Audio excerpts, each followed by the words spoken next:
Hello defence aspirant and central government employ. ये video आपके लिए काफ़ी इंपॉर्टेंट होने वाला है क्योंकि इस वीडियो में हम बात करेंगे प्रोजेक्टेड 8th पे कमीशन पे मैट्रिक्स सिपाही टू ऑनरी कैप्टन। आपको पता है जब आप भर्ती होते हो, आप सिपाही में होते हो, जो भी अग्निवीर में भर्ती हो रहा है वो लास्ट ऑनरी कैप्टन तक जाएगा अगर वो परमानेंट हो जाता है, और जो परमानेंट में भर्ती हो रहे हैं वो सिपाही बने तो ऑनरी कैप्टन जाएंगे। ठीक है, तो यहाँ पर हम बात करेंगे 7 जो कमीशन है, 7 पे कमीशन है, उसमें आपके कितने प्राइसेस था, मतलब कितनी आपकी सैलरी बनते थे, और 8 पे में आपकी कितनी सैलरी बनेंगे। यहाँ पर एक चीज़ बता दूँ, हमने पिछले वाला का को कट कर दिया है। दूसरे वीडियो में हम बात करेंगे कि इससे पहले कमीशन में क्या क्या रेट था, किस हिसाब से और कितने बनेगा, वो आगे वीडियो में और एक वीडियो में डिटेल में बताएंगे। यहाँ पर सिर्फ आपको नंबर बताया जा रहा है। तो पहले सुन लीजिए, आप जो सिपाही रैंक में है उनकी सीरियल नंबर 1 2 3 4, उनकी जो बेसिक पे था 7 पे कमीशन में 18,000, 27,200, 34,900 और 39,200 इतना तक होता है कि सिपाही की बेसिक पे होता है। 8 पे कमीशन में ये हो जाएगा आपका, जिसकी 18,000 था उसकी 41,000 हो जाएगा, कितना 41,000। अब आप बोलोगे कि इसके ऊपर आपने कैसे कैलकुलेट किया, कितने फिटमेंट फैक्टर डाले। हमने 2.28 जो पहले डाटा लिया था, पिछले कई साल का जो पे कमीशन है उसके डाटा को हमने कैलकुलेट किया, उसको एनालाइज किया, एवरेजिंग किया, तो 2.28। आप बहुत सारे वीडियो में देख रहे होंगे 2.86, 3.0, 3.5, यहाँ पर कुछ नहीं होला भाई। 2.28 जो हाईएस्ट आपने लिया है, इससे लो हो सकता है, 2.28 से ज़्यादा नहीं होगा आपके। ठीक है, तो 2.28 के हिसाब से आपकी बन जाते हैं 41,000, जो बंदा अभी 18,000 में भर्ती हो रहा है। ये सिर्फ बेसिक पे का बता रहा हूँ, बाकी अलाउंसेस इसमें नहीं जुड़ रहा है। 18,000 का जिसकी भी बेसिक पे वो 44,000 हो जाएगा, जिसकी बेसिक पे आपका 27,200 है 61,700। तो ये कैलकुलेट कैसे होता है, तो सिंपली आप कैलकुलेट कर सकते हो 18,000 इंटू फिटमेंट फैक्टर आपकी जितने भी बनता है उस हिसाब से आप कैलकुलेट कर सकते हैं। ठीक है, आप आगे चलते हैं। नाइक का देखेंगे 28,400 अगर आपकी बेसिक पे था, ये हो जाएगा आपका 64,800 हो जाएगा।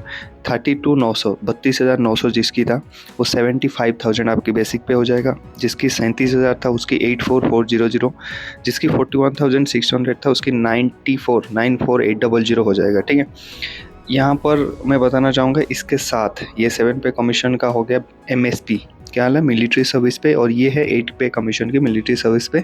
इसमें हमने जो फिटमेंट फैक्टर ऐड करके जो MSP आपका बन जाएगा 11,900 रुपया। ठीक है, ये एक एक्सपेक्टेशन है 11,900 का, बट व्हाट आई थिंक कि 10,500 ही बने, जो MSP की जो मिलिट्री नर्सिंग सर्विस की जो MSP है उसको मैच करे।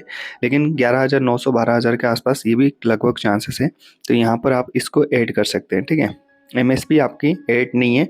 टोटल मैं सैलरी बता देता हूँ, जिसकी 18,000 बेसिक था उसकी 41,000 उसकी बेसिक हो जाएगा, उसमें 11,900 जोड़ दीजिए MSP सभी को एक बराबर मिलता है मिलिट्री सर्विस पे, तो आपके हो जाएगा 52,900। ठीक है, आते जिसकी सैलरी 27,200 था उसकी हो जाएगा 61,700 प्लस 11,900, उसकी हो जाएगा 73,600 हो जाएगा। ठीक है, जिसकी पे स्लिप में आपकी जिसकी भी बेसिक पे 34,900 है या फिर उससे ज़्यादा है, आपकी बेसिक पे हो जाएगा 79,600। इसमें आपकी जो MSP ऐड हो जाएगा 11,900 रुपया, तो आपकी 91,500 ये ऐड हो जाएगा। इसके ऊपर आपको क्या क्या मिलेगा, आपको मिलेगा वहाँ पर TA मिलेगा, ट्रैवलिंग अलाउंस मिलेगा, उसके बाद आपकी क्या बोलते हैं HRA मिलेगा, हाउस रेंट अलाउंसेस मिलेगा, डियरनेस अलाउंसेस वगैरह मिलेगा, वो सारी चीज़ें यहाँ से बेसिक और MSP को कैलकुलेट करके यहाँ पर ये निकाला गया है। ठीक है, आगे चलते हैं। जिसकी नाइक का लीजिए 28,400 था, उसकी हो जाएगा 64,800, उसको हम प्लस कर देंगे 11,900 पे, वो हो जाएगा 76,700 का। मतलब एक जो नाइक रैंक पे जाओगे तो आपकी सैलरी हो जाएगा 76,000। ठीक है, उसके बाद जिसकी भी 32,900 था उसकी सैलरी हो जाएगा यहाँ पर 86,900। 37,000 था उसकी हो जाएगा 96,300, जिसकी 41,000 बेसिक पे हो जाएगा। लगभग ये नायक हवलदार के बीच में रहते हैं, तो यहाँ पर 94,800 यहाँ पर ये जुड़ जाएगा, तो 1,06,700 रुपये आपकी बन जाएगा बेसिक पे। और MSP को लेकर DA आपका हो सकता है यहाँ पर 0 से शुरू करवा दे, ये प्रोबेबली बहुत मैक्स चांस है कि आपका DA 0 हो जाएगा। और बाकी अलाउंसेस को भी वो क्या करेगा, बाकी अलाउंसेस में कितना बढ़ाएगा, हम डिटेल वीडियो दूसरे वीडियो में देखेंगे। ठीक है, अब आते हैं हवलदार में क्या है, 31,100 जिसकी था उसकी 82,600, जिसकी 39,200 था उसकी 1,13,000 रुपये बनेगा, जिसकी 44,100 था उसकी बनेगा 1,12,400 रुपये। ठीक है, कितना बनेगा 1,12,400। अब नायब सूबेदार का देखते हैं। नायब सूबेदार का 39, मतलब ये जेसीओ रैंक में आके ये ओआर रैंक यहाँ पर ख़त्म हो जाता है। अदर रैंक्स यहाँ पर ख़त्म हो गए। यहाँ पर आ गया हम जेसीओ रैंक पे। जेसीओ रैंक पे पहला जो बेसिक पे है 39,900 का जो बेसिक पे है, वहाँ पर 8 पे कमीशन में यहाँ पर 91,000 बन जाएगा, बहुत ज़्यादा बन जाएगा।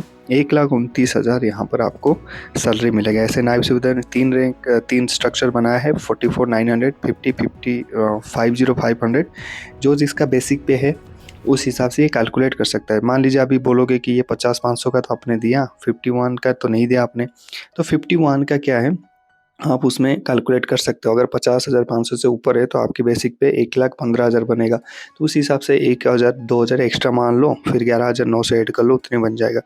सूबेदार में अभी 46,600, 53,600 और 60,400 ये तीनों स्ट्रक्चर है।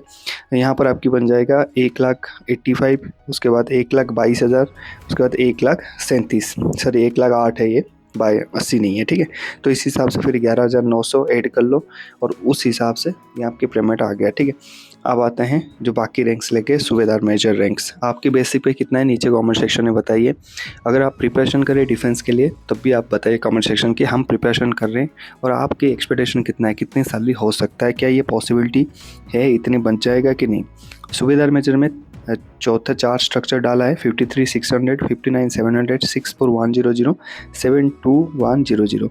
तो इनके सारे के यहाँ पर ऐड हो जाएगा, 11,900 ऐड हो जाएगा। अभी इनकी जो सैलरी आप देख सकते हैं, जिसकी 53 बेसिक है 1,34,000 बनेगा, जिसकी 59 है 1,48,000 बनेगा, जिसकी 64 है 1,58,000 बनेगा, जिसकी 72 है 1,76,000 बनेगा। लगभग 2 के आसपास जाएगा भाई। इसके ऊपर HRA भी ऐड होगा, TPTL भी ऐड होगा। शायद यहाँ पर DA आपकी जीरो कर दे, DA फिर जीरो से शुरू हो जाएगा, लेकिन DA जीरो होने से ज़्यादा फ़र्क पड़ेगा नहीं, क्योंकि आपके बेसिक भी इतना हाई हो गया तो आपको पेंशन में और DA में भी 3% भी बढ़ेगा, तो काफ़ी अच्छा खासा आपको सैलरी देखने के लिए मिलेगा। नेक्स्ट चलते हैं honorary lieutenant and honorary captain. तो यहाँ पर ये जो दोनों रैंक होता है एस्पिरेंट, मैं यहाँ पर बताऊँगा। आपके जो पिछला रिकॉर्ड्स है सूबेदार मेजर, सूबेदार तक जितने भी रिकॉर्ड्स है उस हिसाब से आपको 2 ऑफिसर रैंक दिया जाता है, जिसको हम ऑनरी लेफ्टिनेंट और कैप्टन बोलते हैं। यहाँ पर इनको ऑफिसर में काउंट होता है, इनकी अलग से कैंटीन कार्ड बनता है, पूरे ऑफिसर की फैसिलिटीज़ हो जाते हैं, आप JCO से ऑफिसर हो जाते हो। तो वहाँ पर 3 स्ट्रक्चर रखा गया, 67, 76 और 80। उसके बाद ऑनरी कैप्टन के 76,500 और 80,200। तो इनके ऊपर 15,500 इनकी ऑलरेडी MSP है। कितना है? 15,500। और इन लोग के कितना है? 5,200। तो 15,500 ये हो जाएगा आपकी लगभग 35,000 जो MSP आपकी यहाँ पर हो जाएगा जो कैलकुलेशन के हिसाब से। तो यहाँ पर आपकी जिसकी भी 67,000 था उसकी 1,88,000 और जिसकी भी 76 था उसका 2,09,000 हो जाएगा। जिसके 80,000 बेसिक पे था 2,17,000 हो जाएगा। ऑनरी कैप्टन में 76,500 था, 2,09,000 हो जाएंगे। और 80 जिसकी बेसिक पे है उससे ज़्यादा है 2,17,000, 2,17,900। इसके ऊपर बाकी अलाउंसेस यहाँ पर जुड़ जाएंगे।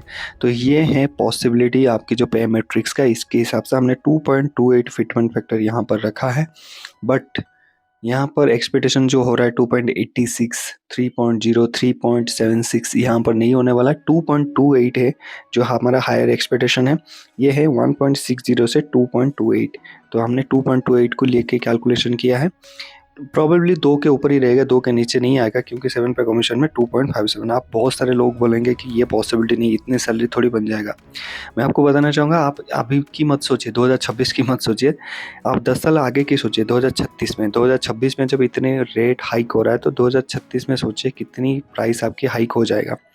तो इस हिसाब से पे कमीशन नहीं हो रहा है, 2036 के हिसाब से पे कमीशन हो रहा है, ठीक है, क्योंकि अगले 10 साल में कोई पे कमीशन नहीं आने वाला। तो उस हिसाब से ये जो 2.28 नंबर एक फेयर नंबर है और ये इम्प्रूवमेंट हो सकता है। बाकी आपकी एक्सपेक्टेशन में नीचे कमेंट सेक्शन में जानना चाहूँगा।